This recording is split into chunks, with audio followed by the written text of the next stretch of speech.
Desde el barrio Jara, Paraguay, transmite Radio Fátima Online. Teléfono 021-297-463. Dirección Teniente Ventre y de la Virgen. Radio Fátima Online. Sintonizanos.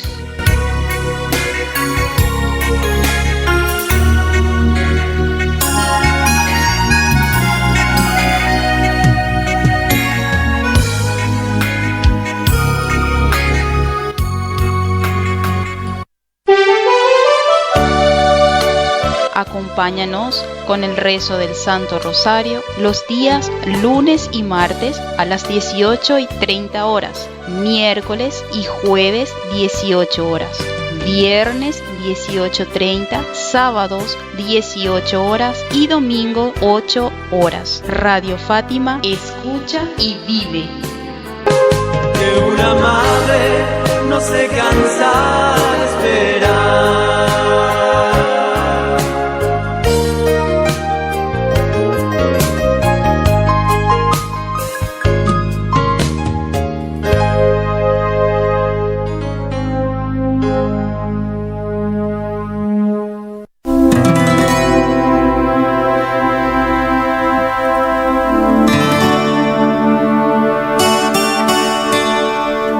Desde Asunción, Paraguay, transmite Radio Virgen de Fátima Online.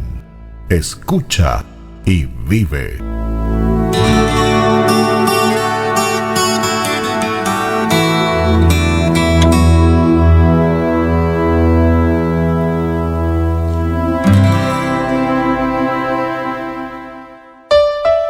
Un minuto de fe con tu amigo Jesús y el Paillillo.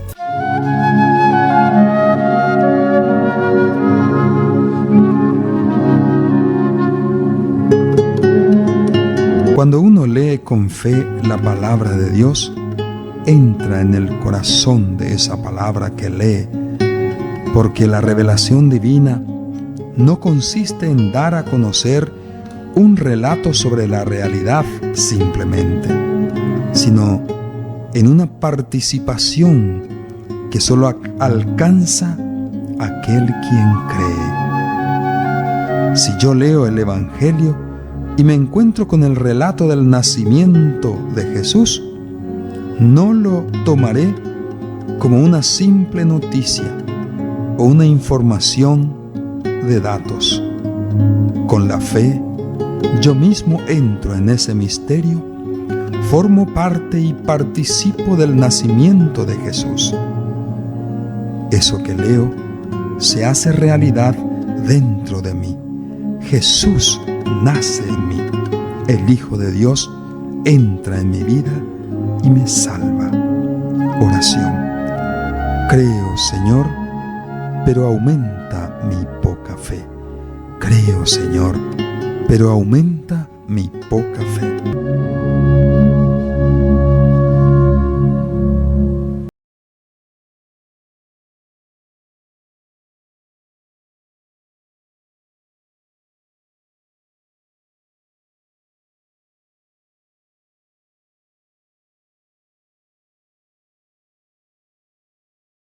Online. Desde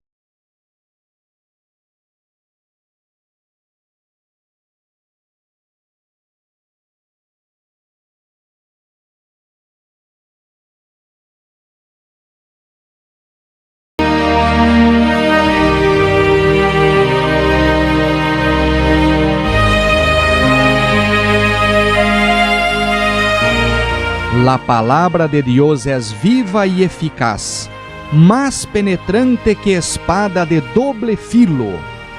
Sostiene la carta a los Hebreos. Por lo tanto, leia más la Biblia. Colaboración, Gotas de Paz, Hermanos Franciscanos Capuchinos.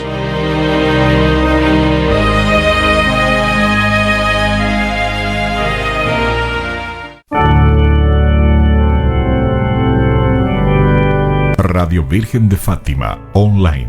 Desde Teniente Juan Ventre y de la Virgen, Barrio Jara, Asunción, Paraguay.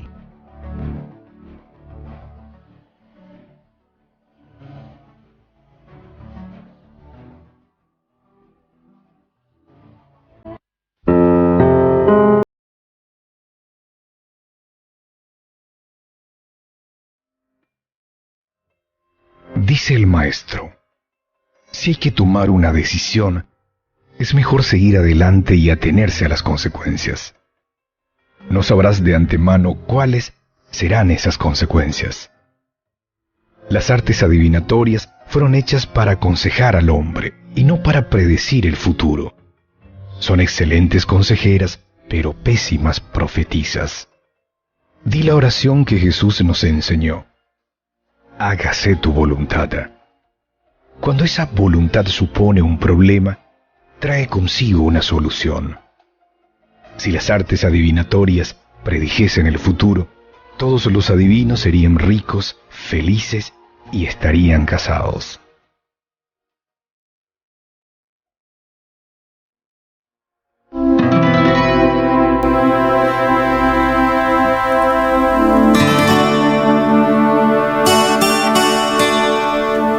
Desde Asunción, Paraguay, transmite Radio Virgen de Fátima Online. Escucha y vive.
te exasperes a causa de los malos, ni envidies a los que cometen injusticias, porque pronto se secarán como el pasto y se marchitarán como la hierba verde. Confía en el Señor y practica el bien. Habita en la tierra y vive tranquilo. Que el Señor sea tu único deleite y Él colmará los deseos de tu corazón.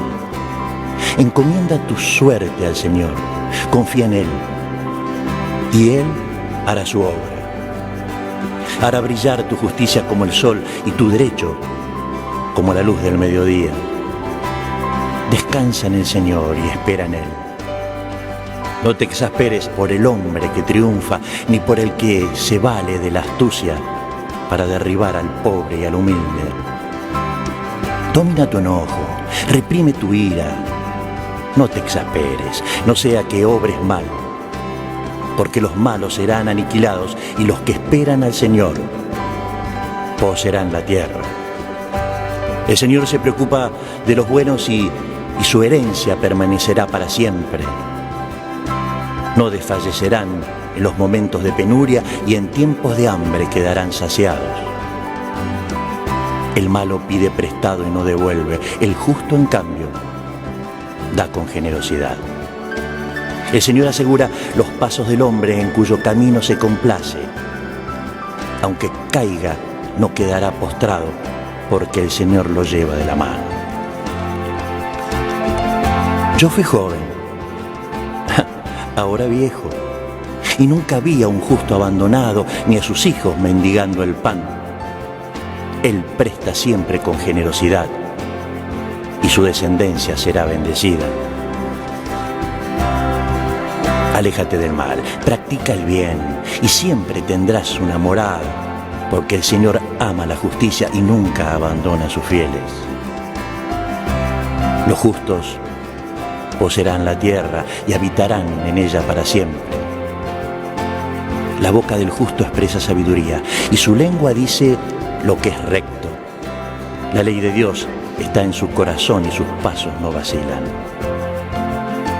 Espera en el Señor y sigue su camino. Él te liberará de los malvados, te honrará con la posesión de la tierra. Observa al inocente, fíjate en lo bueno. El que busca la paz tendrá descendencia. La salvación de los justos viene del Señor. Él es su refugio en el momento del peligro. El Señor los ayuda y los libera. Los salva porque confían en Él.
Transmisión Radio Virgen de Fátima Online desde Teniente Juan Ventre y de la Virgen, Barrio Jara, Asunción, Paraguay.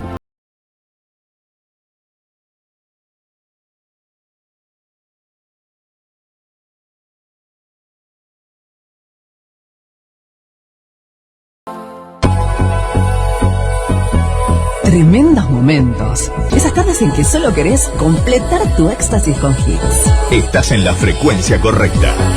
Son tardes únicas. Ahora sentís que cada segundo de tu día vale oro. Somos el motor que te impulsa. Ya no te encuentras solo. Solo no estás.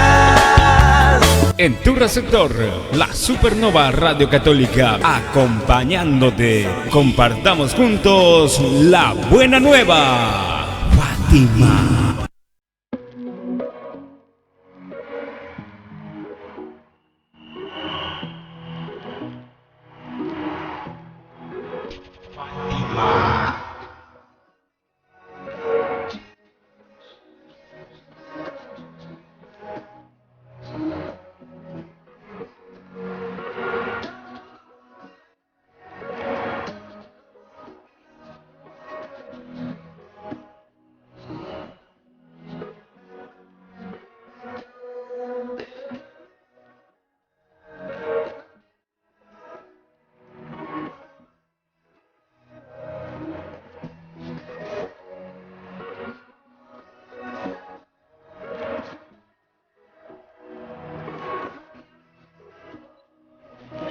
Muy buenas tardes a todos, son ya las 15:52 y se hizo esperar, pero ahora, después de una semana, podemos por fin hacer esta entrevista de lujo, Lupe. ¿Qué tal estás? Hola, ¿qué tal, Marce? ¿Cómo estás? A la audiencia que nos sintoniza en otra edición más, y parece que me estaban esperando a mí. Yo tenía que presenciar, por lo visto, la entrevista, entonces, en este miércoles sí se dio. Claro, faltabas vos, entonces no podíamos hacer el programa sin vos. Claro. Y bueno, Lupe, ¿qué tal si le presentás a nuestro querido invitado de hoy? Bueno, nuestro invitado es de todo un poco, así que el de todo un poco. Multifacético. Multifacético, en serio. Él es ingeniero, él es profesor, él es filósofo, hasta carpintero creo que también son, Edgar, ¿verdad? Sí. Así que así mismo, entonces te damos ya la bienvenida al programa. ¿Qué tal, Edgar? ¿Cómo estás? Muy bien. ¿Me escuchan bien ustedes? Nosotros sí te escuchamos bien. Perfecto. No, estoy muy contento. Sí, espero le pido disculpas a la audiencia, a David, ahí a vos también, Guadalupe. Pero ahí recién le decía a David, entré en mi cuarto y era un poco a contraluz, entonces tuve que salir acá a mi vehículo otra vez, al final, para que me puedan ver la cara, no, iba a hacer una llamada otra vez. Y es un placer, un privilegio estar con ustedes. ¿Cómo se dice en guaraní? El año que fui a Pero estuve un poco ocupado estos días. Totalmente lo contrario, para nosotros es el honor y el gusto de que puedas acompañarnos el día de hoy en el programa. hablarnos de este tema que muy poco se está tocando en estos tiempos y que a través de haberlo escuchado, de haberlo presenciado en algunos temas del PHI, yo pude conocer que era el Seminar Ambervi, y ahí recién existe algo que se llama así, que tiene relación y todo me cuadra y todo tiene sentido. Entonces, Edgar, te dejamos para que puedas hablarnos un poquitito más sobre eso. Marce, yo no sé si querés consultar algo antes de empezar. No, adelante. Bueno, te damos luz verde entonces, Edgar, para que puedas hablarnos un poquitito más acerca del tema. Bien. Bueno, habíamos quedado con Marcelo que la conversación sí iba a girar en torno a Seminar Ambervi, pero algo más literario, ¿verdad? Sí, no tan teológico, porque ese es un término y un lugar, como van a llamar los teólogos, un lugar teológico de especulación para ellos. Entonces, nosotros vamos a definir así someramente, a pesar de que el nombre de repente ya pueda ser sugerente para algunos, ¿no? ¿Qué significa Seminar Ambervi? Bien, Seminar Ambervi es un término ya que tiene sus añitos, varios siglos, ¿sí? Desde los primeros, San Justino Apologeta fue el primero en utilizar el término que literalmente significa semilla del verbo, ¿sí? Entonces, Seminar Ambervi significa semilla del logos, semilla del verbo, o sea, del griego traducido verbos, Seminar Ambervi. Entonces, que obviamente es una palabra latina que tiene raíces, por supuesto, también griegas. Entonces, básicamente el término lo que quiere decir es que Dios, a través de la historia, se ha revelado o ha dejado como pequeñas pistas de la verdad revelada, ¿sí? A todos los pueblos de todas las naciones del mundo, ¿sí? Entonces, por ahí va digamos, el término Seminar Ambervi, entonces tiene que ver eso, con que todos los pueblos, ¿sí? A lo largo de las civilizaciones han tenido o tienen inclusive embuida en su cultura, en su religión, en su filosofía, como reminiscencias o pequeñas pistas de aquello que va a ser después terminar siendo la historia de la salvación con Jesucristo, ¿verdad? ¿Sí? O la verdad propiamente revelada. Entonces, Seminar Ambervi significa esto, ¿sí? Y muchas veces es muy común para un católico de a pie, digamos, de la parroquia, no es algo que nos ponemos a pensar mucho. Entonces, en general, nosotros esencialmente siempre vamos a resaltar las diferencias entre las religiones, y que es algo fundamental, no estamos diciendo lo contrario, ¿sí? Estamos hablando simplemente de una distinción y no nos vamos a fijar en elementos comunes de eso, ¿sí? Esto, como dije, pasa en la literatura o en su literatura, en su mitología y por supuesto en la teología de todos los pueblos. Ocurre esto y es fascinante, digamos, cómo va pasando esto, ¿sí? Bueno, por ahí me parece que podemos empezar definiendo Seminar Ambervi. Sí, le mencionaste a San Justino, ¿verdad? Y también hablaste acerca del logos. A mí me llama la atención en una parte que yo había leído también que habla, y San Justino dice que el logos y el mito se contraponen. Yo no sé si podés explicarnos eso o a qué se refería. En realidad,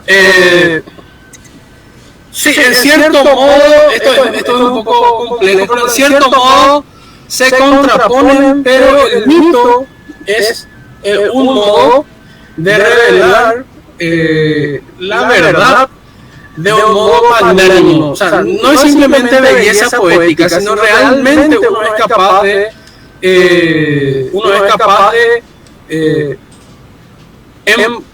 como comprimir en el mito, ¿sí? Entendido correctamente, un montón de verdades, ya sea religiosas, filosóficas, de cualquier cultura.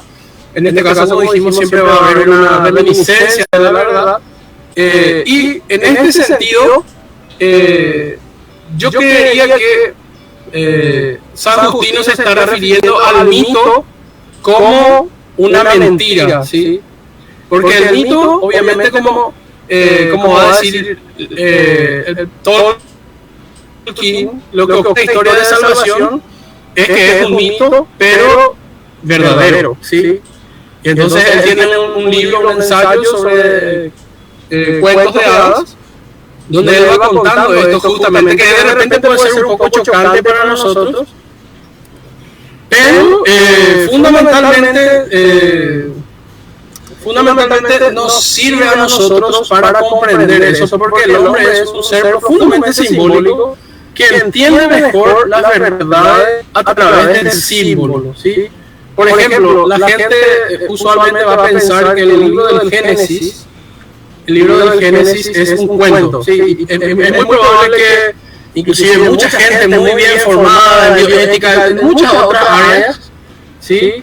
Inclusive en estudios bíblicos, lleguemos a la conclusión acelerada de que el Génesis, el relato del Génesis, relatos del Pentateuco, aquellas historias que tienen cierta fantasía, son eso, simplemente como una especie de historia metafórica de cómo contar la verdad, ¿sí? Entonces yo creo que San Justino se está refiriendo al mito en cuanto a falso, ¿sí? En cuanto a falso, recordemos que la historia, cuando él vivía, era la época de la diseminación de las mentiras, de las primeras corrientes heréticas que eran muy fuertes dentro de la iglesia, porque el cristianismo era muy nuevo y desde el principio, digamos así, el mal intentó corromperlo desde adentro, difundiendo un montón de teorías gnósticas y heréticas. Entonces él habla en este sentido, ¿sí? Pero en otro sentido, digamos, el mito, el logos logra transmitirse mejor a través del mito. Es muy común, como dije, que sobre el Génesis nos enseñan que es un relato, digamos, metafórico. Y nosotros entonces con nuestra formación académica del colegio, de la universidad inclusive, vamos a entender por metáfora una comparación exagerada, una comparación es una forma de comparación, qué sé yo, en vez de decir ojos color rubí, decimos ojos como rubí, y vamos a entender la metáfora de este modo, pero digamos que esto puede ser infinitamente profundizado y puede ser entendido de un modo magistral.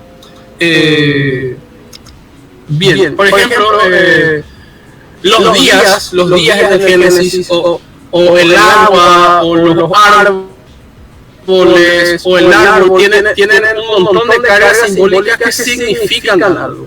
Nosotros y eso también lo enseña la iglesia, ¿verdad? Nosotros tenemos cuatro sentidos en los cuales entender la escritura, y muchas veces nos olvidamos de entender el sentido literal, que es el primero de todos los sentidos, sobre el cual, que es, digamos, el real, y sobre el cual se van a basar los otros tres, que va a ser el sentido oral, ¿sí?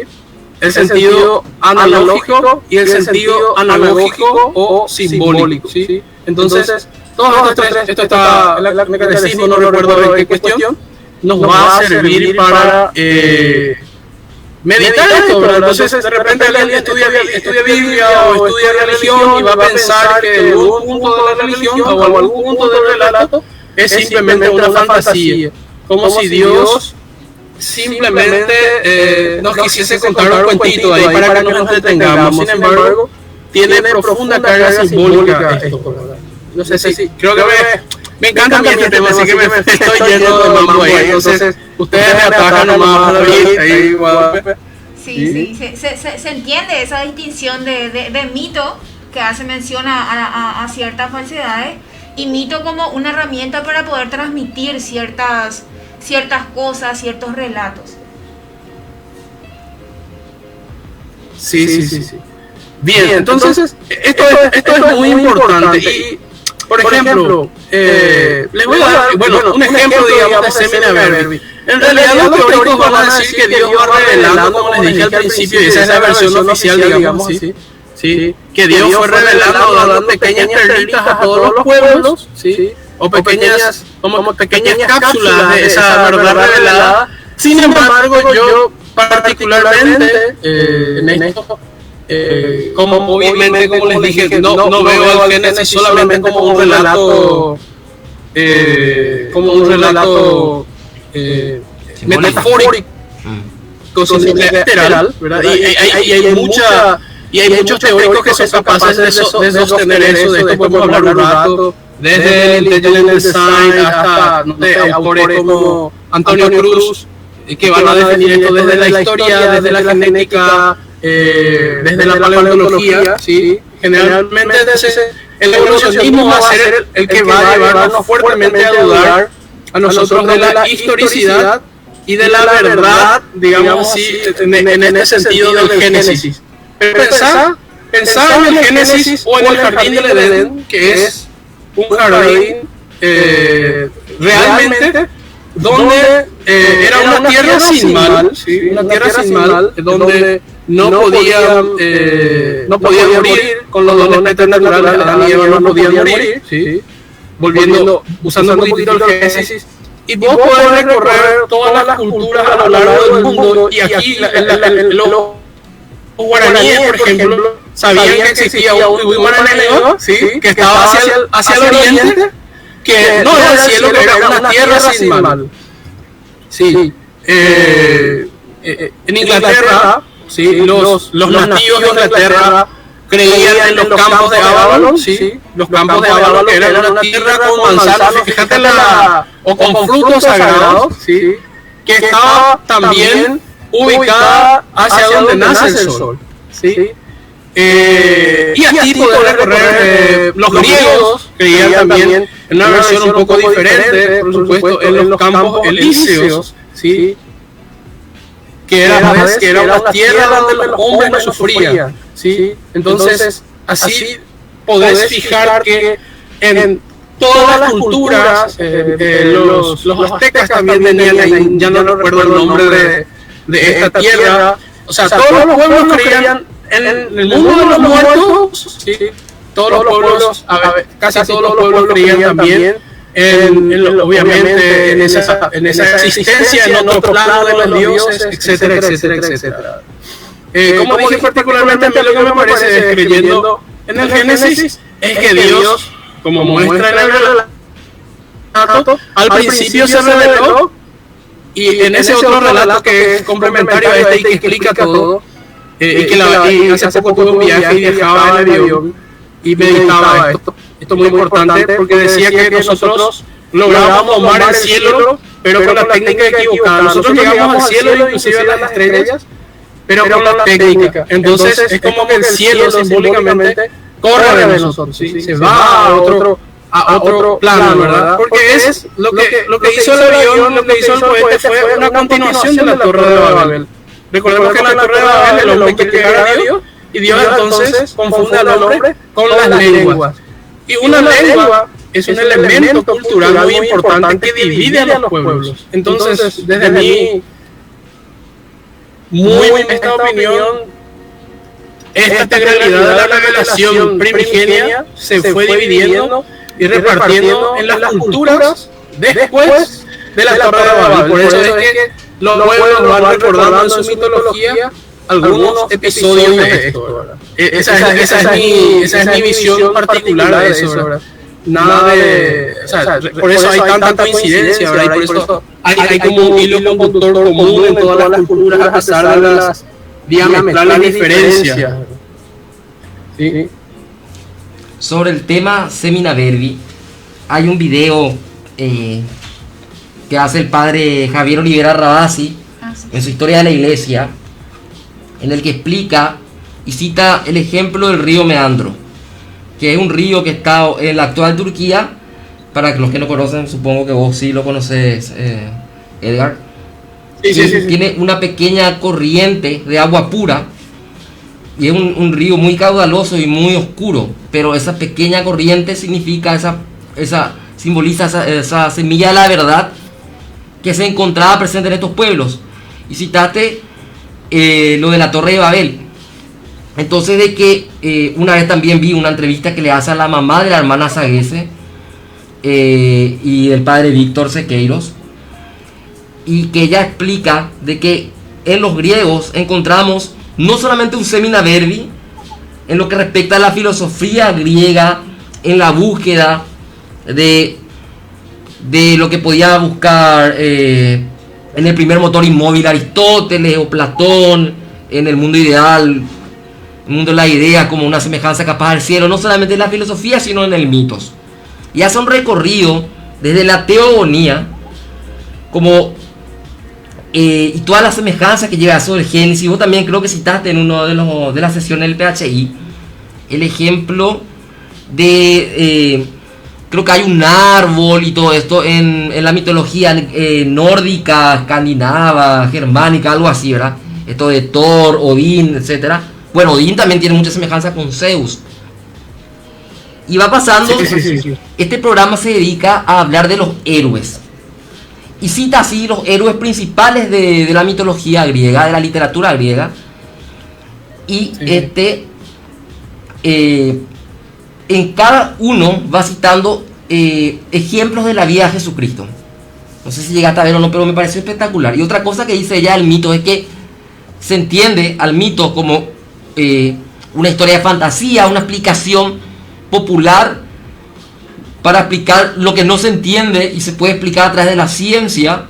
Entonces se desprecia el mito, pero que el mito realmente es una verdad difuminada a través del tiempo, que fue esparciéndose en ese efecto de ser difuminado en los distintos pueblos y que permite su evangelización, y sobre todo en los pueblos que fueron los pueblos griegos, o por lo menos helenizados, incluyendo la Roma, ¿verdad? Entonces Grecia y Roma, el mundo que hoy llamamos occidental, el mundo de lo que fue el Imperio Romano, todo el Mediterráneo, tanto el sur de Europa como el norte de África, ya estaba preparado en ese tiempo de la plenitud de los tiempos para recibir el Evangelio. Y hay dos partes de la Biblia que para mí como que encajan perfectamente también esa cuestión de la parte filosófica, ¿verdad? Uno, lo del logos, ¿verdad? Que en primera Juan es la palabra utilizada. Usa arqué y usa logos, ¿verdad? En el principio existía la palabra, pero no la palabra como nosotros entendemos como verbo nada más, sino que es la traducción latina, sino como logos, que es aquello que ordena el universo prácticamente. Por lo menos mi poco entendemos que sos licenciado en filosofía, ¿verdad? Podrás profundizar más sobre esto. Y segundo, la cuestión del ser, que creo que quien lo desarrolla al máximo nivel del entendimiento es Santo Tomás de Aquino, ¿verdad? Porque una cosa es el ser, que es por sí mismo, y otra cosa, los entes, que somos todos los seres, o no sé cómo llamarlo, ¿verdad? Que tenemos nuestra existencia, pero no debemos nuestra existencia a nosotros mismos. ¿Y qué le responde Yahvé en el Éxodo, ¿verdad? ¿A quién le responde en el monte a Moisés? Yo soy el que soy. Él es el ser, ¿verdad? El que es, ¿verdad? Y yo me quedé fascinado al como que encaja eso, que se unen los cabos, ¿verdad? Y, sí. Y cierro con esto y te doy la palabra, ¿verdad? Por último, otra cosa que un poco antes, esto lo aprendí en el camino neocatecumenal, y prácticamente fue la base de los programas que tuvimos aquí, es la cuestión del Shema. Porque el Shema es la profecía que anuncia a Jesucristo en la cruz, que amó a Dios con toda su mente, con la corona de espinas en su cabeza, con todo el corazón, con la lanza atravesada en el costado, con toda su fuerza, con los clavos en la mano y los pies, y representa aquello que, no sé si Platón o Aristóteles, dividía al ser vegetal, al ser animal y al ser racional, ¿verdad? O sea, amo a Dios con toda mi mente, que es la parte del ser racional, amo a Dios con todo el corazón, la parte animal, y amo a Dios con toda la fuerza, la parte vegetal, ¿verdad? O sea, que realmente la misericordia y la providencia de Dios es tan grande que no ha dejado huérfanos a los demás pueblos, no es que solo al pueblo de Israel, etcétera. Claro, en realidad nosotros como herederos, digamos, de la salvación somos muy afortunados, ¿sí? Y en la historia de la evangelización de América, digamos, sí, por tocarlo así muy por encima, nosotros vamos a tener ciertas facilidades que tenía por digamos, la alta, algunas aptitudes que tenían los nativos de Paraguay, ¿verdad? Para copiar instrumentos, para imitar y compañía. Pero básicamente, digamos, Dios, como él es el dueño, digamos, del mundo y de la creación, por supuesto que va a elegir un momento específico de la historia para manifestarse a través primero de los profetas y luego concretamente al encarnarse él, ¿verdad? Eso todos lo entendemos, todos lo entendemos, ¿sí? Él va a elegir un punto de la historia muy interesante, donde ya estaba realmente como asentada la filosofía griega y el derecho romano, y el desarrollo, claro, había un desarrollo y alguna desviación del decálogo judío, que viene a ser la base de nuestra moral, la moral judeo-cristiana. Esas son las tres bases de la civilización occidental: derecho romano, filosofía griega y moral judeo-cristiana. ¿Sí? Pero la filosofía griega no se va a desarrollar sin beber profundamente de las fuentes mitológicas. ¿Sí? Platón tiene sus libros, sus diálogos de filosofía, están llenos de citas a los dioses, y eso hay que entender, ¿verdad? Vos estabas comentando al principio, cómo la historia de la mitología griega habla de los griegos, o de los héroes griegos, obviamente, y que cada uno de estos tenía como un aspecto de Jesucristo, ¿sí? Como un aspecto, alguna dimensión de Jesucristo se manifestaba en los héroes griegos.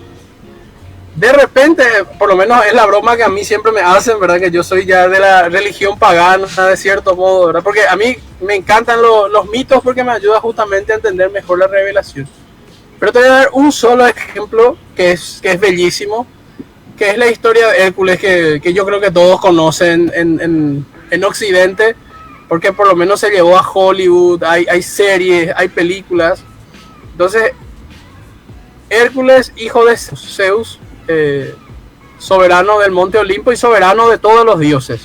Podemos decir el padre de todos los dioses, Dios Padre. Podemos en alguna manera salvar alguna analogía. Por supuesto, las analogías siempre van a ser imperfectas. Entonces, Zeus, Heracles, ¿sí?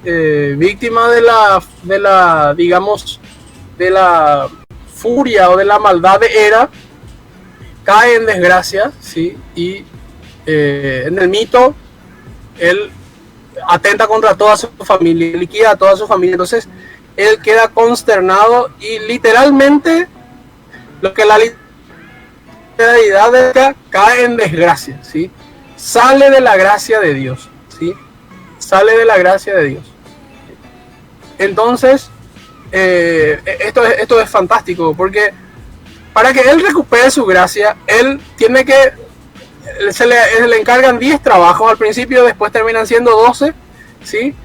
Pero el primero de ellos, solamente para dar un ejemplo de cómo esto se puede aplicar a explicar la religión o la historia de la salvación, y cómo un mito nos puede ayudar a ver con profunda belleza los mandamientos o todo lo que Dios nos revela a través de su ley, a través de su historia, ¿verdad?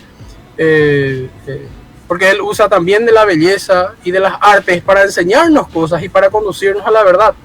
Entonces Heracles se pone al servicio de un primo de él que es rey, y su primer trabajo es, esto es muy interesante, matar al león de Nemea. Siempre y en realidad todos los trabajos de Hércules tienen como un sentido y un significado muy interesante en el crecimiento espiritual. Entonces, el león simbólicamente, el león de Nemea es un león gigante, es enorme, invulnerable, sí, no se puede vulnerar con lanzas ni con nada. Y entonces Heracles tiene que matar al león, ese es su primer trabajo. Y nosotros sabemos que simbólicamente el león simboliza, según Dante va a tomar esto directamente de la mitología griega. El león, por supuesto, que es símbolo de realeza, pero también es el símbolo de la soberbia, ¿sí? El símbolo de la soberbia. Entonces, hay una soberbia invulnerable a la cual el hombre desgraciado debe oponerse y debe vencer para ponerse otra vez camino de la gracia, recuperar esa gracia de ser hijo de Zeus, en este caso, ¿verdad? Y aquí podés hacer todo el paralelismo del mundo que quieras. Y hay algo más interesante todavía, porque como Heracles termina matando al león de Nemea, lo asfixia, ¿sí? Lo asfixia con sus manos, no con espadas, no con lanzas, no con armas externas, sino con las armas, digamos así, que Dios le dio con sus propias manos, sacándole el aire, o sea, matándolo de a poco, quitándole el aire. Luego, Heracles toma las garras del león, le quita la piel y con ello se hace un manto, ¿sí? Y aquí uno puede hacer una interpretación, una exégesis del texto, o puede hacer una interpretación simbólica de decir, ok, el hombre entonces hijo de Dios, ¿sí? En este caso la criatura, el hombre que quiere caminar a la gracia, sí, asfixia la soberbia, vence la soberbia, que es el primer pecado también que entra al mundo, porque generalmente la gente va a pensar que el primer pecado del hombre es la desobediencia. No, en realidad es seréis como dioses, es la soberbia. Entonces, el hombre vence a la soberbia, pero se viste con la soberbia del mismo modo que Heracles se viste con la piel del león de Nemea. O sea, esa soberbia siempre va a acompañar al hombre, entonces él va a tener que luchar contra ella.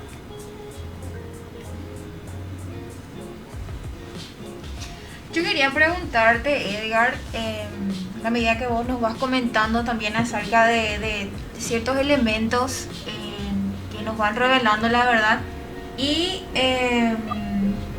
podríamos decir que existen estos elementos de la verdad fuera de los márgenes de la iglesia, o sea, viéndolo desde... O sea, el pueblo elegido de Israel, ¿verdad? Previo a la Constitución, a la expansión de la iglesia, claro, por el mundo, ¿verdad? Porque justamente eso facilitó que la iglesia llegue a todos los pueblos, a todas las naciones. Claro, imagínense que los atenienses tenían tanto respeto a los dioses, ¿sí? Y todo el pueblo de Grecia, yo he visto un libro y un documental de esto, que ellos tenían altares a los dioses desconocidos, ¿verdad? Porque para ellos un monte, un río, una montaña, a veces podía tener su propio dios, y a veces, por ejemplo, una anécdota, había un pueblo que sufría una desgracia, una peste, entonces liberaron unos cuantos carneros ellos, y donde los carneros se iban a parar, ellos se iban a sacrificar. Y muchos de ellos paradójicamente fueron a parar a algunos templos, ¿sí? De dioses conocidos, Apolo, Artemisa, ¿sí? Altares. Pero muchos de ellos dicen que se fueron a parar en una campiña, en un lugar despejado donde no había nada, ¿sí? Entonces los sacrificaron ahí mismo y erigían altares al dios desconocido. Y gracias a esto, el pueblo, digamos, o por lo menos ellos lo documentaban, salían de las pestes o de la desgracia. Entonces, cuando San Pablo llega en los Hechos de los Apóstoles y les dice, ustedes atenienses, realmente yo sé que ustedes son un pueblo piadoso, porque ustedes le rezan a este Dios desconocido, y yo les vengo a decir que este Dios desconocido tiene nombre y se llama Cristo, ¿sí? Entonces es exactamente lo que David dijo. Nosotros tenemos que entender que como estos elementos diseminados de la revelación, diseminados en los pueblos, sirvieron y facilitaron, digamos, el camino a la salvación, a predicar el evangelio. Los guaraníes tenían una leyenda que algún día iban a llegar los carayetés, los verdaderos caraí, y que ellos tenían que ser sumisos a ellos porque ellos iban a llevar la revelación. Eso es increíble, y eso es una historia archidocumentada de los guaraníes. Nadie puede negar ese hecho, sí. De hecho, los guaraníes fueron uno de los pocos pueblos que no se resistieron, por lo menos como nación, así una gran guerra a la evangelización de América, digamos. Entonces, la cuestión del Semna Verbis es tan interesante y tan importante para la historia de la evangelización, que nos ayuda a entender muchas cosas. No es solamente que somos herederos de los textos de Aristóteles y de Platón, que eso ya es bastante, ¿verdad? Porque gracias a eso toda la patrística, o por lo menos las obras de San Agustín, no existirían sin Platón. Por lo menos la inspiración está en Platón, y las ideas, la forma mentis, como diría alguien, la forma de la mente de San Agustín está formada a eso. En parte también la de Santo Tomás, ¿sí? Y como Santo Tomás de Aquino llamaba a Aristóteles el filósofo, ¿sí?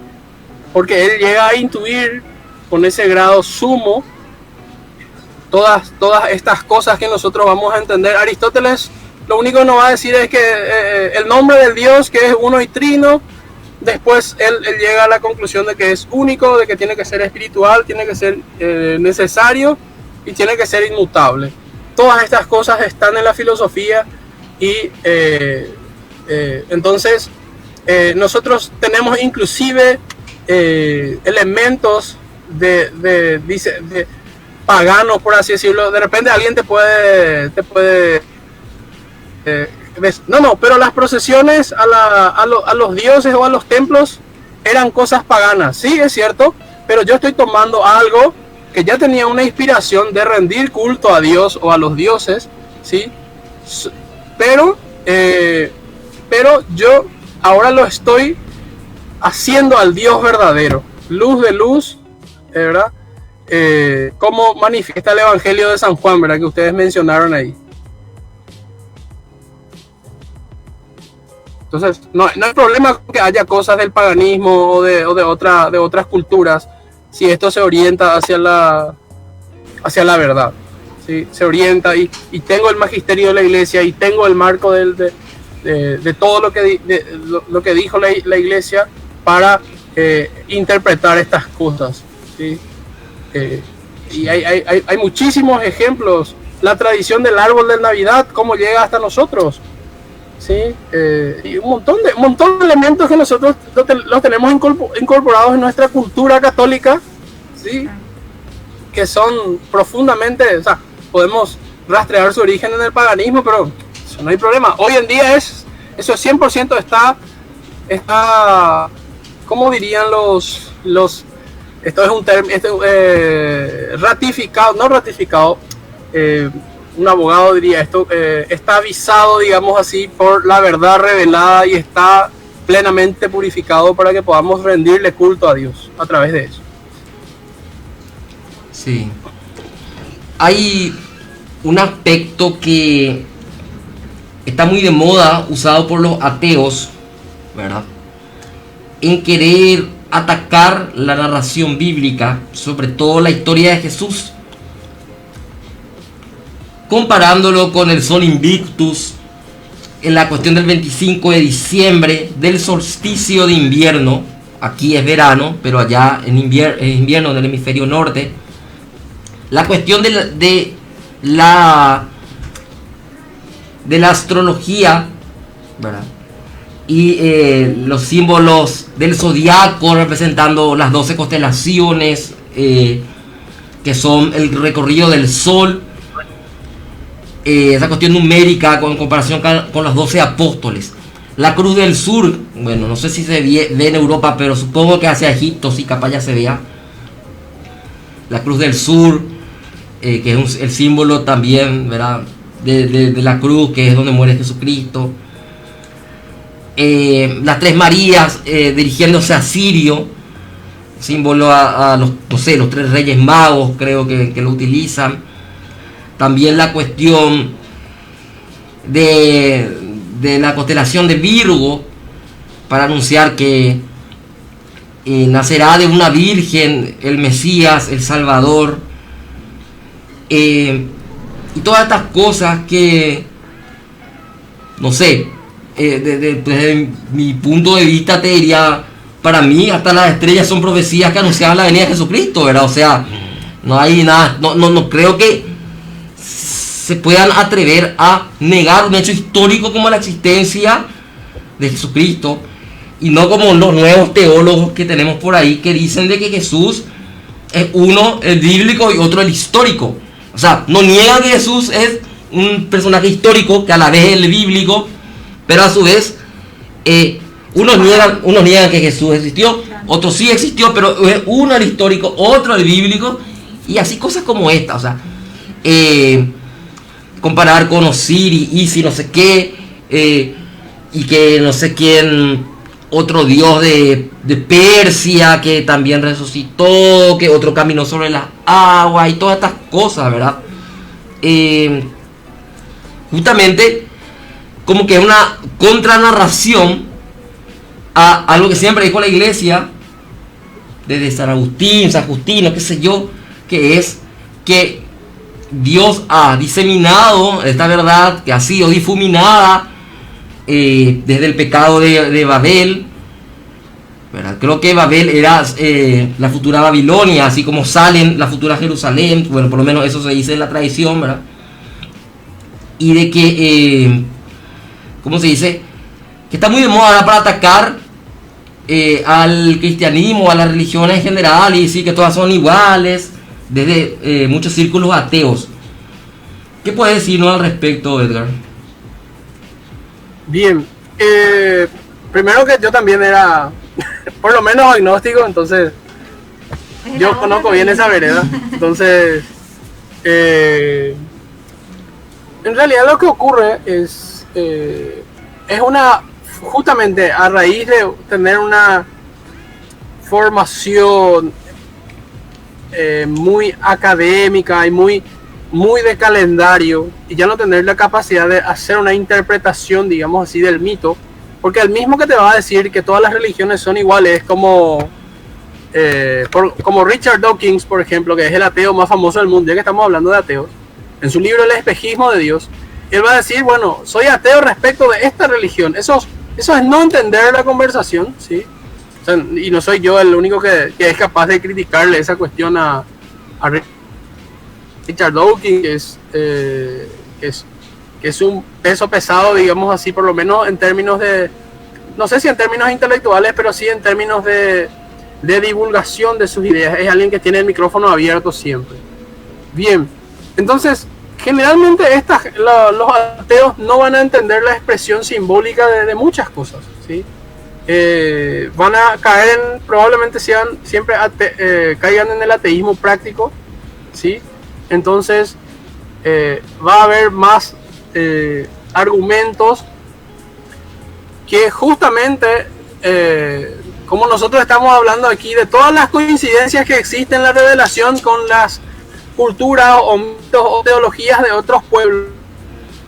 Esto que a nosotros nos va a ayudar a confirmar que nosotros estamos en el camino de la revelación verdadera, digamos así, porque la revelación de Jesucristo y la iglesia y su magisterio nos va a dar el parámetro para entender todas estas cosas, ¿sí? Nosotros usamos el cordero como símbolo de Jesucristo, el pelícano como signo de Jesucristo. Ese lenguaje simbólico sería imposible de entender para ellos, o digamos el círculo dentro del cuadrado, que significa Cristo encarnado, o el triángulo circunscrito en la circunferencia, ¿verdad? Que son símbolos que se usan en las catedrales medievales góticas, ¿sí?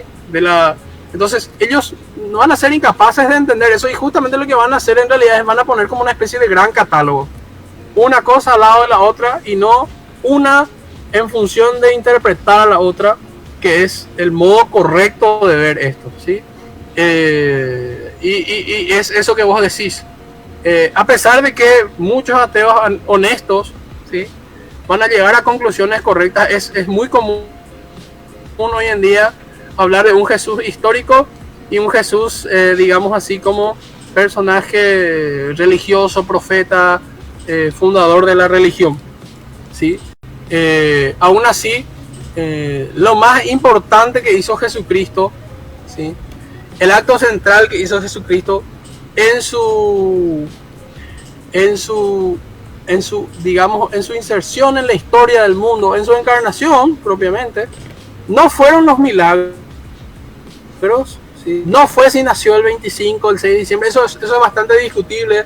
En Jesús de Nazaret, el Papa Benedicto XVI tiene un apartado que habla de eso justamente, ¿sí? Del solsticio. Claro, por supuesto que el solsticio y la primavera y las fases de la luna y todo tiene algo que ver para Dios, ¿sí? Eso está en la revelación, eso está en los evangelios. Cuando los Reyes Magos dicen, vimos su estrella en Oriente y vinimos a adorarlo, los tipos eran astrólogos.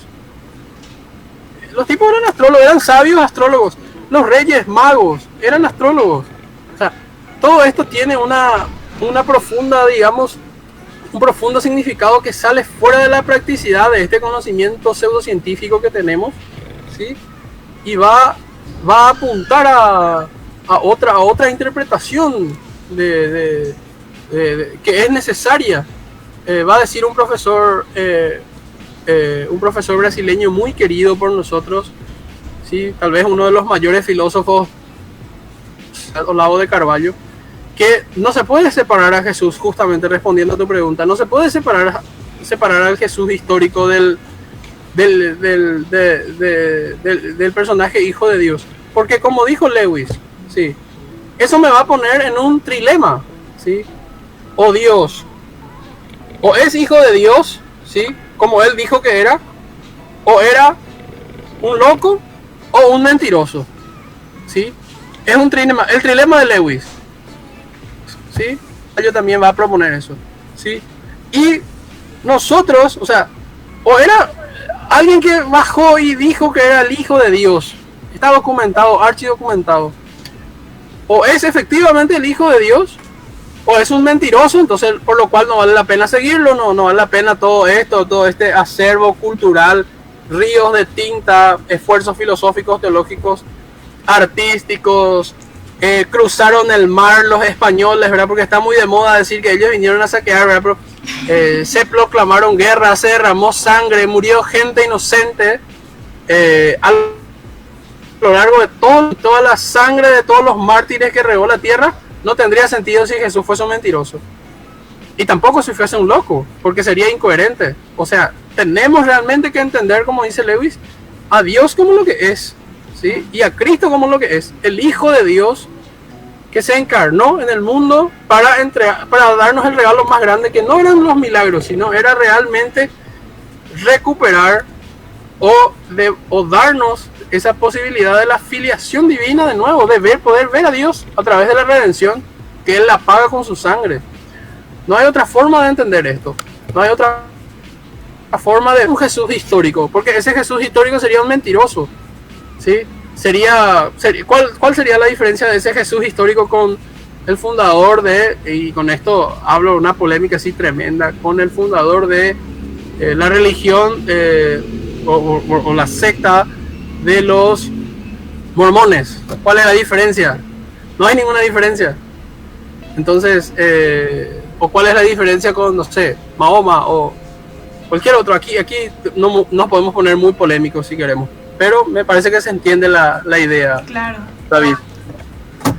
Edgar, me quedó así resonando en la cabeza en la palabra que utilizaste de pseudocientífico o pseudociencia, ¿verdad? Y estamos hablando de la semina verbi, ¿verdad? Que se supone que está, bueno, no se supone, está impregnada en la naturaleza misma del hombre, y de alguna u otra forma vos también dijiste que eras agnóstico, y al leer, al profundizar con los simbolismos, escudriñar todo esto de alguna u otra forma, te fueron acercando más hacia esa verdad revelada. Entonces, para mí utilizar el término pseudocientífico está acertado, porque ciencia y muy científico no sería este ateo que busca refutar y como que no, mencionaste también que no entiende o no comprende y no va a comprender la dimensión de todo esto. Claro, en realidad si puedes ponerte riguroso, viste que la ciencia moderna, el método científico lo que hace es dividir todas las dimensiones de estudio, y a ser rápido con esto, en varias partes. Entonces yo, para entender al hombre como un todo desde la perspectiva de la ciencia moderna, tengo que entender anatomía, y todo lo que implica la anatomía aristotélica, que sería medicina, un montón, todo lo que sea eso. Tengo que entender psicología, tengo que entender religión, tengo que entender arte. O sea, el hombre tiene montones de dimensiones. Tiene la dimensión como objeto de derecho, tiene la dimensión como lugar teológico en la teología, tiene la dimensión como animal racional desde la filosofía, tiene la dimensión de organismo autónomo, fisiológicamente independiente de la medicina, ¿sí? Tiene desde la filosofía también puede ser un ente móvil desde la filosofía de la naturaleza, ¿sí? Un ente especial de la filosofía aristotélica. Entonces, si yo voy a estudiar, digamos así, desde la ciencia moderna, tengo que estudiar todo esto para poder decir que es el hombre. Bueno, y si yo quiero decir que es Dios y separar al Cristo histórico, también puedo estudiar una dimensión histórica del hombre. Si yo hago eso, es que yo estoy aplicando un método científico que a mí no me va a permitir ver el todo. Me va a permitir ver una parte, y es como ver a alguien de perfil en la oscuridad a 10 metros. Voy a ver captar alguna presencia, pero no voy a poder decir la totalidad de la cosa. A veces es útil dividir los problemas en partes para poder ir poniéndonos de acuerdo, pero una aseveración de ese tipo es por eso digo que es pseudocientífica, porque ni siquiera en esta ciencia particular que tiene división, a veces somos capaces de dividir, porque así como hay gente que escribe ríos de tinta para hablar mal, digamos así, de la revelación, por así decirlo, para ponerla, existen otros ríos de tinta, y a veces con mucho mayor solidez y rigor, que van a estar a favor, que van a escribir a favor de la revelación, ¿verdad? Y la Biblia, la Biblia es el documento antiguo con más copias que existe en el mundo. Eso es así. Después, qué sé yo, creo que tenía una cosa así como 3000 copias del siglo I, una locura. Y el Antiguo Testamento más todavía. Sin embargo, y el segundo documento antiguo con más copias del mundo son los Elementos de Euclides, que yo conozco muy bien, porque no pasaban de 50 copias, ¿sí? En todo el mundo los antiguo códices conocido. O sea, los originales, inclusive, o copias de las más antiguas, ¿verdad? Sí, exacto. Entonces, desde el punto de vista documental, desde el punto de vista histórico, desde el punto de vista filosófico, desde el punto de vista teológico, nosotros podemos demostrar a Dios también un sentido lógico, como el trilema que acababa de proponer, el trilema de Lewis, ¿sí? No podemos separar nosotros la cosa, no podemos separar el cuerpo del alma en el hombre, porque algo dejó de ser y lo otro es, ¿sí? Un hombre que sin alma, un hombre que yo me desconecto, digamos así, de ciertas dimensiones suyas, ya deja de ser lo que es. Sí, yo por ejemplo, cuando intento explicar por qué algo muy polémico, que es criticar la modernidad, me preguntan ¿por qué vos criticás la modernidad? ¿Estás en contra de los avances tecnológicos? No, yo le digo cómo fue viendo la filosofía moderna, y lo explico como un divorcio, o sea, un constante divorcio. Y es más, no empiezo con Ockham y me voy a lo que fue Averroes, que habla de la doble verdad. O sea, la verdad del Corán es una y la verdad científica es otra. Eso termina después, claro, en el racionalismo yéndose por un lado y el fideísmo protestante luterano por otro lado, totalmente disperso. Que eso Santo Tomás lo pudo compaginar de una forma brillante. Y vos tenés a los protestantes quemando brujas a borbotones, ¿verdad? Que eso escribió hace poco nuestro amigo Emilio Rapilleta, un artículo, ¿verdad?, sobre los puritanos y su mentalidad, ¿verdad? Y tenés a gente que después termina con los ilustrados, con los enciclopedistas, no sé qué, inspirando una revolución que se pasó guillotinando gente con la Revolución Francesa. La separación de la Iglesia de Inglaterra, otro divorcio específicamente, ¿verdad? Enrique VIII separándose. Y Y también, ¿verdad? Separando los conocimientos en cajitas fragmentadas que no se pueden tocar una con la otra. Y haciendo algo tan complejo. No, ¿cómo se dice? Hay una palabra. El empoderamiento de las ciencias, de los conocimientos, ¿verdad?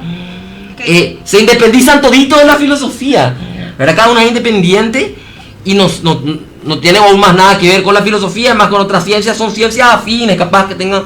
Se van interpretando de manera aislada cada... Sí, o sea, claro. A veces comparte con otras, ¿verdad? Sí, me decías. Claro.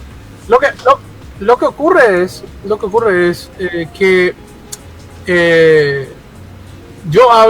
puedo tener una muy buena formación, digamos, como médico, como biólogo, volviendo al caso de Dawkins, pero eso no me exenta a mí de tener que estudiar filosofía para no tener que afirmar o hacer afirmaciones tan arriesgadas y gratuitas que son opiniones, ni siquiera son opiniones fundadas porque no conozco el campo. Eso es más bien, eso es exactamente lo mismo que jugar de hincha de un equipo y ser fanático porque sí. Eso es muy común hoy en día, ¿sí? Porque el estudio de una ciencia no me exenta a estudiar la otra. Y digamos, volviendo un poco al ejemplo del león, nosotros, esa soberbia que justamente la podemos explicar desde la teología o desde la revelación, ¿sí? Está inmersa en el hombre, porque solamente el hombre soberbio es que va a hablar de algo que no conoce, ¿sí? Que no conoce. Yo por eso digo, tengo una máxima de que uno necesariamente tiene que definir con un ateo, y la única discusión posible o real o racional con un ateo es si existe Dios. Y si existe Dios, después podemos pensar si se revela en la historia, si es capaz de encarnarse en la historia, si es capaz de seguir actuando en la historia y un montón de otras cosas. Eso no tiene sentido, porque podemos definir a Dios como el creador de todas las cosas, como ser esencial, y plantearnos si verdaderamente es factible o no su existencia, ¿sí? Y desde allí yo puedo apuntar a donde yo quiera. El documento Fe y Razón del Papa Juan Pablo II, Fides et Ratio, ¿sí? Es muy interesante en ese sentido, y creo que el texto de hace 15 días del Evangelio Dominical, que hablaba del sol y la luna, ¿sí? Que ya no tendríamos sol y la luna y las estrellas no iluminarían el cielo, dice el Evangelio, ¿verdad? Entonces yo me pongo a pensar en eso y puedo pensar efectivamente en una parucía, ¿sí? Que también es revelación, y muchos, ojo con esto, no solamente darle palo a los ateos, pero hay católicos que no creen, o sea, gente que se dice católica no cree en el infierno o no cree en la parucía, ¿verdad?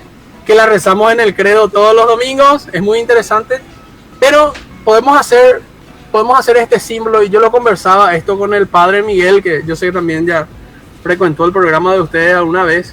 Sí. Yo le decía a él, no tener sol y la luna son, podés pensar en el sol y la luna como la fe y la razón, porque en realidad esta sociedad moderna, la sociedad moderna, pretendiendo tener razón, deja de tenerla, ¿verdad? Y ejemplo de esos tenemos a montones: la ideologización, ¿sí? Ahora los seres humanos ya no tienen género, la verdad no existe, etc. O sea, hay un abandono de la razón. O sea, realmente el sol, podríamos decir, el sol deja de iluminar en ese sentido. Y la luna, haciendo un poco referencia a eso, a la fe también. O sea, el sol y la luna y las estrellas dejan de iluminar. ¿Y quiénes son las estrellas? Los sabios y los santos. Es una época, en ese sentido, apocalíptica, podríamos interpretar, ¿sí? Donde tenemos que plantearnos muchas cosas, porque realmente el sol, la luna, o sea, el pueblo está perdiendo la fe, la gente está perdiendo la fe, la sociedad pierde la fe, también pierde el uso de razón, a pesar de que va a creer que la está ganando, ¿sí? También pierde los maestros y los santos, porque cada vez hay menos gente, capaz de enseñar la verdad, y etcétera, etcétera. Ya sea en el campo científico, por así decirlo, ¿verdad? Y en esto, en científico, en realidad englobamos a todos los saberes del hombre, todos los conocimientos. Y también gente que sea capaz de enseñarnos cómo llegar a Dios, poniendo en práctica la fe y las virtudes, ¿sí? Enseñarnos santidad, porque la santidad se aprende por imitación. No voy a ser santo después de leer un tratado de San Alfonso María de Ligorio o Santo Tomás. Eso me va a servir para entender cómo funciona, pero no me va a hacer santo, no va a actualizar la potencia de santidad que está en mi ser. Yo tengo que ver a otro santo, ¿sí? Ver a otro santo ser santo, ver a otro sabio ser sabio, y de él yo aprendo por imitación, ¿sí? No existe otro. Sí. No, te escucho, David. Sí, iba a decir más que yo creo que uno de los mayores crímenes de la sociedad ya posmoderna, por lo menos del siglo XIX para adelante, es la contaminación lumínica, porque nos privó de la visión de las estrellas, ¿verdad? Porque yo soy un aficionado de la astronomía, y no poder ver la Vía Láctea, no poder ver las estrellas, es no poder entender qué significa el Salmo 8, por ejemplo, ¿verdad? Si mira al cielo, obra a tu mano la luna y las estrellas que has creado, que es el hombre para que te acuerdes de él, el hijo del hombre para darle poder, o sea, como vos decís, ¿verdad? Hablando de las estrellas, el sol y la luna, eso nos va a comprender hoy el hombre moderno, pero para nada, ¿verdad? No tiene tiempo para la contemplación. Para la contemplación, que era, digámosle, la esencia de la profesión de filósofo, supongo, de los tiempos griegos, ¿verdad? De la Grecia antigua. Lupe, quiero escucharle qué nos va a decir Edward con respecto a las estrellas, no, al comentario que sí.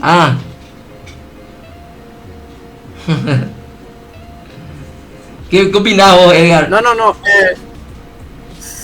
sí, en realidad yo obviamente soy como ingeniero, soy, digamos así, amigo de la tecnología en muchos factores. Entonces yo siempre es como que chuto mi propio plato, digamos, ¿sí?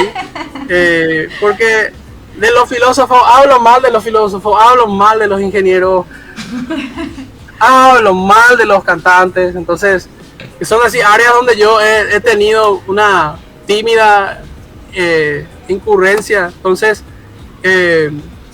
claro, y lo que perdimos además, o sea, el desarrollo de la técnica, que es algo bueno, pero la artificialidad justamente trajo eso. Me da algo y me quita algo, ¿sí?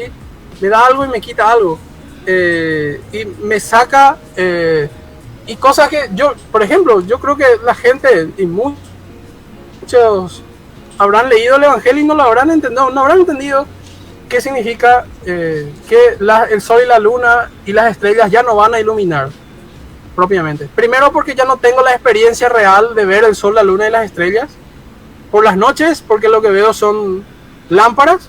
Y segundo, porque también perdí la capacidad de ver el símbolo que yo voy a tener conociendo mitologías, literaturas de otras culturas que me van a ayudar a mí a identificar la semilla del verbo, justamente, que es digamos nuestro gran tema en este coloquio, que yo no sé, yo acá estoy mirando y a mí me di cuenta que son las 5 de la tarde. Sí, espectacular, espectacular. Obvio que no queremos robarte mucho tu tiempo, también tenés tus ocupaciones, ¿verdad? No. Dijimos 45 minutos y nos tomamos el programa entero contigo, ¿verdad? Porque significa que da gusto. Fuimos toditos nomás, eso. Sí, terminamos hablando de cientificismo y ateísmo y contaminación lumínica y astronomía. Y bueno, sincero de paso también era respecto a sus profesiones. Sí, que él mismo le baja la caña a sus colegas, o sea, claro, incluyéndose a él, ¿verdad? Supongo, ¿verdad? A los ingenieros y a los filósofos. Y bueno, yo siempre chuto hacia mi gremio, por eso, ¿verdad? Claro, yo vivo de eso, me encanta. Pero yo siempre voy a ser sincero, ¿verdad? No, esto claro, nos sacó algo, sí, no hay problema, ¿verdad? Fundamentalmente, esa dosis de sinceridad nos va a ayudar en gran medida a entender otras cosas. La autocrítica, sí. Principalmente cuando somos jóvenes, muy jóvenes, estudiamos una carrera y hay como un equipo luego de gente, de profesores, de movimiento que nos hace ver que la carrera que elegimos es como la más importante y la mejor, y que no es un punto que me va a ayudar a entender la realidad como en realidad debe ser, ¿verdad? Entonces yo logro entender muchas otras cosas. Yo recuerdo perfectamente, por ejemplo, tener no desprecio, pero indiferencia hacia el arte, porque no entendía el arte. Entonces hoy en día entiendo cuál es su lugar. O sea, el arte yo sé que David es, visto. David es abogado, por ejemplo. Sí. El arte visto. David es abogado, por ejemplo. Termina nomás. Te escucho. El arte visto desde la proporción, la belleza en sí misma, no el arte que no se entiende, pero que igual se le dice que es arte. El arte claro, estamos hablando del arte verdadero. Claro. Entonces nosotros estamos muy acostumbrados a tener la camiseta de nuestro, pensar en las profesiones y en las profesiones o en las carreras universitarias, inclusive como equipos de fútbol. Entonces tenemos hinchadas. Entonces yo te puedo decir perfectamente, era bastante común que nosotros tengamos chistes, bromas, memes respecto de las carreras de humanidades o del derecho. Entonces eso era muy común, ¿verdad? Yo sé que absolutamente, después cuando me pasé a estudiar filosofía, he visto que también del otro lado había, entonces me di cuenta que esa es una pérdida de tiempo, ¿verdad? Que hay que hacer un sinceramiento y una búsqueda del conocimiento integral, que es lo importante, ¿verdad? Realmente, ¿cómo buscar la semilla del verbo en todo lo que hacemos? Porque en todo lo que hacemos va a estar. Bueno, querido Edgar, estos minutos finales que diríamos que podrías darnos unas últimas palabras, un mensaje final, las conclusiones, sobre todo lo conversado, ¿verdad? ¿Cuál sería entonces la importancia del tema tratado, ¿verdad? Bien, y lo que nosotros tenemos que entender es que nosotros, para entenderla, inclusive para entender nuestra propia religión, necesitamos entender la realidad, ¿sí? Y para entender la realidad necesito yo irme a las fuentes de esa realidad, que van a ser siempre en su fase inicial, inclusive literarias y mitológicas, no filosóficas, que ya son, digamos, los esfuerzos más grandes de la humanidad en este sentido, ¿verdad? ¿Sí? Y eso, ¿verdad? Que yo tengo que mirar el mundo y entender el mundo para poder entender mejor, inclusive mi credo, mi fe, que eso me va a arrojar más luz sobre ello, no sesgar, no hacer lo contrario, no decir esto es, claro, tener una sana y recta conciencia para buscar donde haya que buscar. Yo no estoy diciendo con esto a la gente que se vaya a buscar en documentos de dudosa procedencia, información, sino hay cosas que están... Voy a leer a René Noni, eso. Hola. No estoy hablando de eso, estoy hablando de literatura, de mitología, y intentar un poco hacer ese ejercicio, que no es muy fácil, pero es muy posible, ¿verdad? Claro. Bien, les quería comentar, está por terminar la batería de mi Note, entonces de repente si se corta es solamente por eso, pero me encanta esta conversación, ¿sí? No, tranquilo, ya haremos un segundo bloque después de esto. También se nos acaban los minutos, ya hay programación para luego, para rato, para que siga la audiencia escuchando Radio Fátima. Y bueno, un placer realmente comenzar contigo, Edgar. ¿Lupe? Sí, realmente, vos empezás a hablar con Edgar y es como que te olvidas del tiempo y viste que ya pasaron 2-3 horas. Tenemos que irnos al este otra vez, o cuando venga acá tenemos que seguir conversando. Así y bueno, Lupe, ya se nos acabó el programa, nos encontraremos el próximo miércoles. Esto es... ¡Adiós! Voz.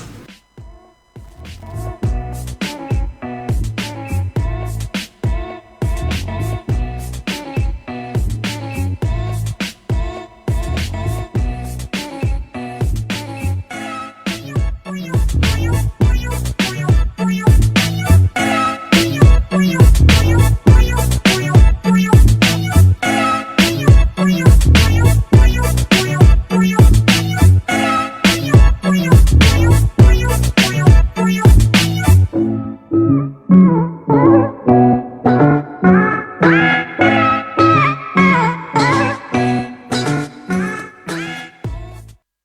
Fátima. La radio católica.